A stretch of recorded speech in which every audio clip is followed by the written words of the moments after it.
Hey guys, I'm Chris Overbay, the Blue Collar Agent, and I'm here to bring you 8 pitfalls when it comes to purchasing new construction. So let's get started. The very first pitfall is going to be doing your own research. Now for this one, I do not recommend merely an internet search. Often folks will see a new construction development go up and they instantly want in. However, they have not factored in things such as what school zone their children are going to be in, the crime data within that area, potential restrictions that could affect their lifestyle. Most often, folks don't take time to consider several important things about a particular development or area that could potentially make or break if that area is right for them. This includes, but isn't limited to, access to local amenities, school zones, places of worship, data on crime within the area. Never committed a crime in my life. You're on probation? Yeah. How'd you get on probation? You volunteer for it? Volunteered. You volunteered to do 12 years probation? Yes, sir. For burglary? Yep. Okay.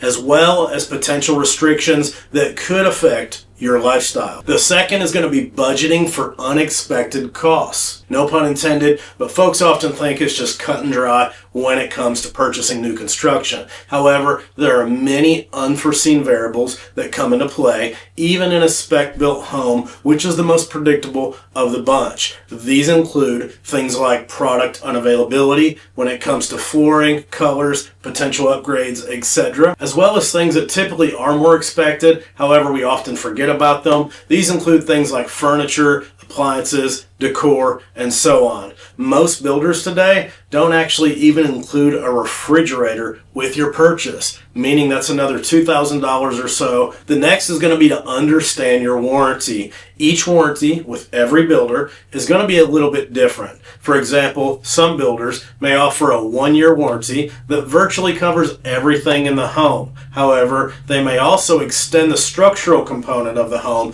that will be the foundation and so forth, to 10 years in some cases. It's important to know your warranty information, that way you can properly budget and have a sinking fund in place as these other components age and eventually get in need of replacement. Although I don't sell home warranties or anything like that, but it's important to realize that even after a home warranty is over with the builder, you're welcome to get a third-party home warranty as well. I've personally used American Home Shield as well as Choice Home Warranty in the past and had pretty good luck with both. However, one thing that was kind of disappointing was one time I had a roof leak and they actually didn't fix the roof leak. They said they don't cover the roof, which I thought was absolutely insane.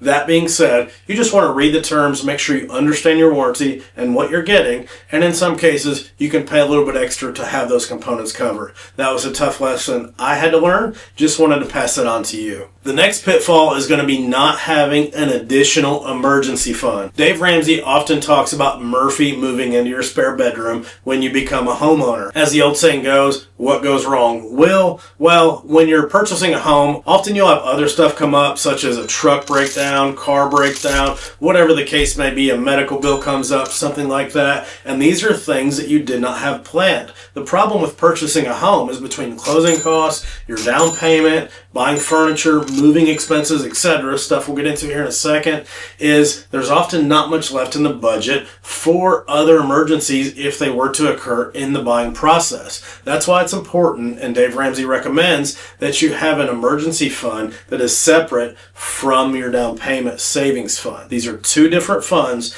and should remain separate throughout the entire process. The next pitfall is going to be not having a contingency plan, and this is super important. When it comes to building, you have a ton of variables. Even in more controlled environments such as manufactured housing, you still are going to have shipping delays and stuff like that. Things happen, stuff gets delayed, and even with the land that the home is being built on or placed on, in those cases, you can still have unforeseen variables that occur and delay the process. And you need to make sure that you have a place to live in the event of delays. The next pitfall is going to be not getting something in writing, and this is so important. I've heard agents that I've worked with in the past say things like, "We had a verbal agreement."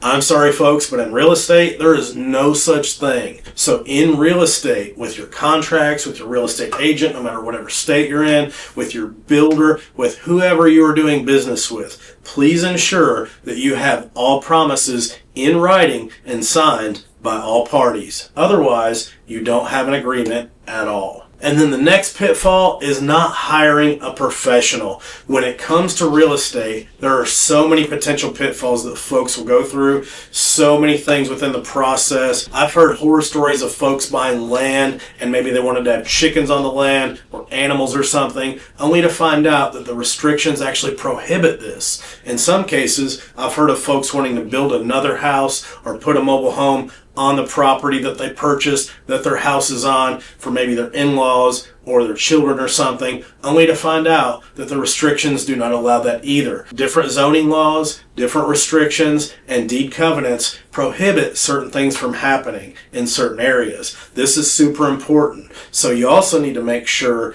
that the land actually perks for the right amount of bedrooms before you begin the building process. Now, when you're working with a spec builder or someone who builds, say, a massive subdivision and they've got 200 homes in there, they normally already have all this stuff completely worked out. So when you go to them, it's a seamless process. However, most folks who want a little bit of land, they want to be out in the country a little bit, these things are especially important in those instances to consider. So it's super important to ensure that all these things are in order before you begin the process. Your real estate agent, or you, if you choose to do this on your own, should be checking for things such as easements to see if anything is potentially shared with another property owner. You or your agent want to check to see if any surveys are on file, especially if one hasn't been done in recent years. Then you want to check for any deed restrictions as well as any zoning laws. You also want to check with the city and county to see if anything in the future is planned for development. This can greatly affect your property as well as its value,